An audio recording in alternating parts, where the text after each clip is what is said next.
जैसा कि आप सभी जानते हैं, भारत और पाकिस्तान के बीच कुछ बड़ी बात घटित हो रही है। दोनों देशों के बीच तनाव दिन प्रतिदिन बढ़ता जा रहा है। तनाव में वृद्धि का कारण जम्मू कश्मीर के पहलगाम में निर्दोष पर्यटकों और नागरिकों पर आतंकवादी हमला है।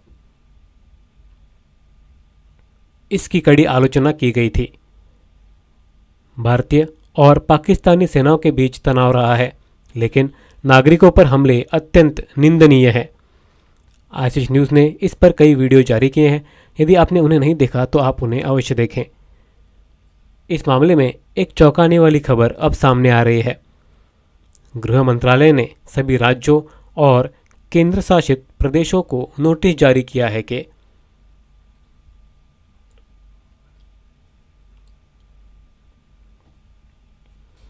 7 मई 2025 से नागरिक सुरक्षा मॉक ड्रिल आयोजित करने का निर्णय लिया गया है। इसका मतलब यह है कि सेना और अन्य अधिकारी भारत के आम नागरिकों को प्रशिक्षित करेंगे।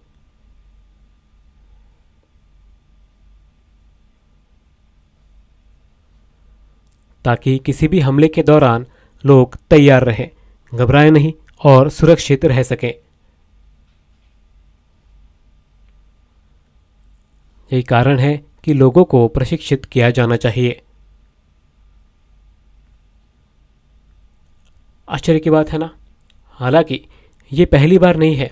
1971 के भारत पाक युद्ध के दौरान भी लोगों को सुरक्षित रहने के लिए प्रशिक्षित करने के लिए मॉक ड्रिल आयोजित की गई थी। अब भी यही किया जा रहा है। गृह मंत्रालय ने सभी राज्यों और केंद्र शासित प्रदेशों को मॉक ड्रिल जारी रखने के लिए सूचित किया है। यहाँ के महत्वपूर्ण चरण दिए गए हैं, जिन पर अभ्यास मुख्य रूप से ध्यान केंद्रित करेगा।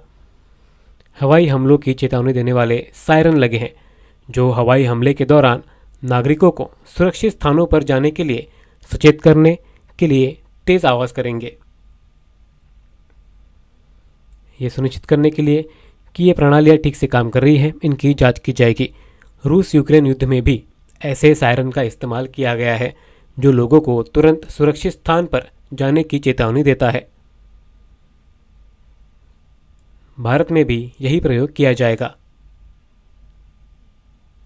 हवाई हमले की स्थिति में नागरिकों को सुरक्षा के लिए सचेत करने के लिए एक तेज सायरन बजाया जाएगा। इन प्रणालियों का परीक्षण पूरे देश में किया जाएगा।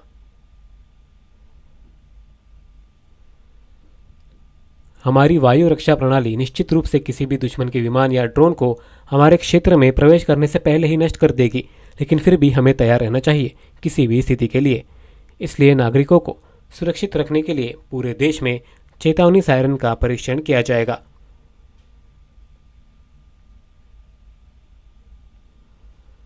क्या आप जानते हैं कि भारतीय वायुसेना के पास हमारे नियमित फोनों के विपरीत विशेष फोन है?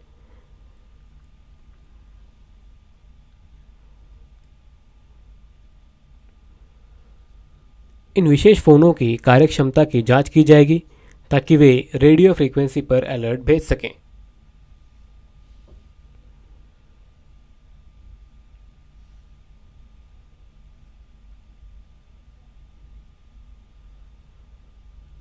क्योंकि लोगों की सुरक्षा महत्वपूर्ण है। न केवल ये सुनिश्चित करने के लिए सेना के नियंत्रण कक्षों का निरीक्षण किया जाएगा कि वे ठीक से काम कर रहे हैं,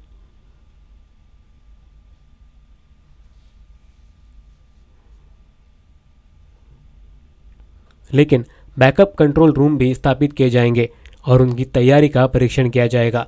हर चीज़ के बैकअप का भी परीक्षण किया जाएगा।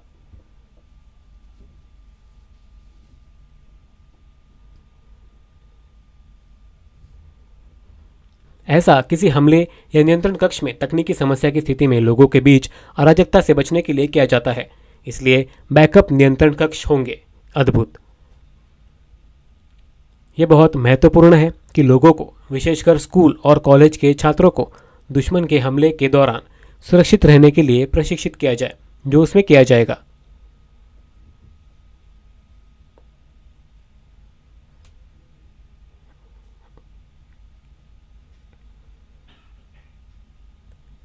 क्रैश ब्लैकआउट नामक एक शब्द है। मैं आपको बता दूं कि यदि पाकिस्तान या किसी अन्य दुश्मन द्वारा भारत पर हमला किया जाता है तो पूरे इलाके की बिजली काट दी जाती है और पूरी तरह से ब्लैकआउट कर दिया जाता है। यहाँ तक कि माचिस भी नहीं जलाई जा सकती, मोबाइल फ़ोन की टॉर्च भी नहीं जलाई जा सकती। इतना अंधेरा होगा कि दुश्मन नागरिक इलाकों को नहीं देख सकेगा। दुश्मन रोशनी से शहरों और गांवों को देखकर हमला कर सकते हैं, जिससे नागरिक मारे जा सकते हैं। तो सही तरीका क्रैश ब्लैकआउट होगा। लोगों को सभी लाइटें, माचिस, मोबाइल टॉर्च बंद करने तथा सुरक्षित रहने के लिए अन्य कदम उठाने का प्रशिक्षण भी इसमें दिया जाएगा। आपको सिखाए गए चरणों का पालन करना होगा। महत्वपूर्ण कारखानों, संयंत्रों, घरों, इमारतों को दुश्मन के हमलों से बचाने की जरूरत है।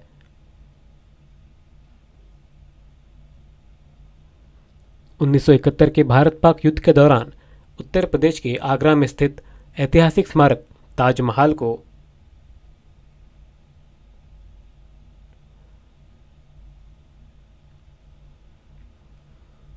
पूरी तरह से हरे कपड़े से ढक दिया गया था और दुश्मन के हमलों से बचाने के लिए मोटी पेड़ की शाखाओं से छुपा दिया गया था।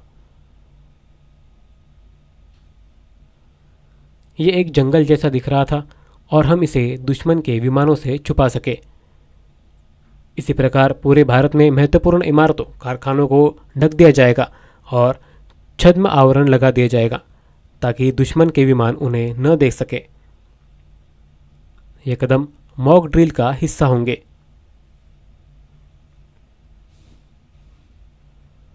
जांच की जाएगी कि हमले की स्थिति में नागरिकों की सुरक्षा के लिए अग्निशमन दल, एनडीआरएफ और एसडीआरएफ की टीमें तैयार हैं या नहीं।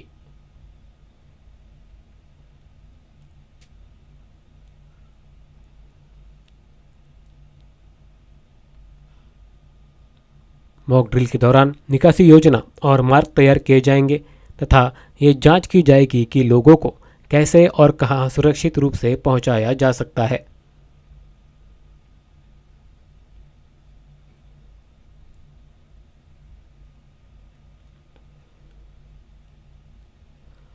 बैकअप निकासी योजनाओं और मार्गों की भी जांच की जा सकती है।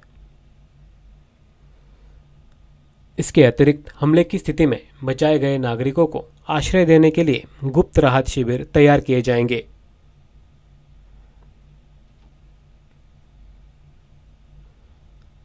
पूरी तैयारी होनी चाहिए और बैकअप भी तैयार रहना चाहिए।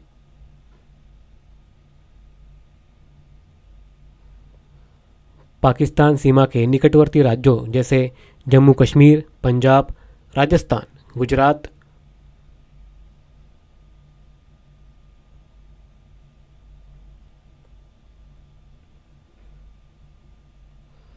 और कुछ हद तक महाराष्ट्र, उत्तर प्रदेश और मध्य प्रदेश में ये प्रशिक्षण और नियम मुख्य रूप से लागू किए जाएंगे।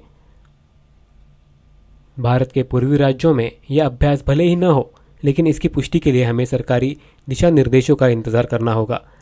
फिलहाल सीमावर्ती राज्यों में नकली सुरक्षा अभ्यास महत्वपूर्ण है। भारत के रक्षा मंत्री राजनाथ सिंह ने पाकिस्तान से कहा, आप जो चाहते हैं वही होगा। उनका मतलब था कि भारत तैयार है, हमें इंतजार करना होगा और देखना चाहिए कि क्या होता है। पहलगाम हमले के बाद भारतीय पाकिस्तान को सबक सिखाना चाहते हैं, क्योंकि निर्दोष पर्यटकों पर हमला कतई स्वीकार्य नहीं है।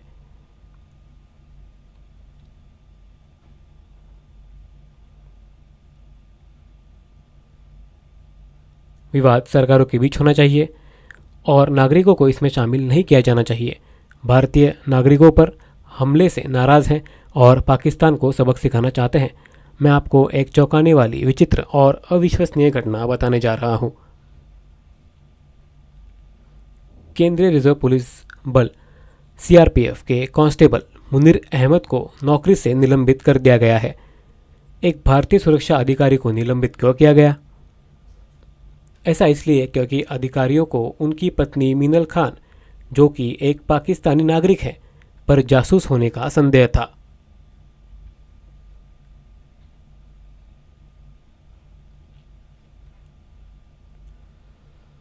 वे उसे कैसे मिले। जैसा कि आप सभी जानते हैं, भारत पाकिस्तान विभाजन के बाद परिवार बढ़ गए, कुछ भारत में ही रहे और कुछ पाकिस्तान चले गए। वे वीडियो कॉल के जरिए अपने रिश्तेदारों से संपर्क बनाए रखते हैं।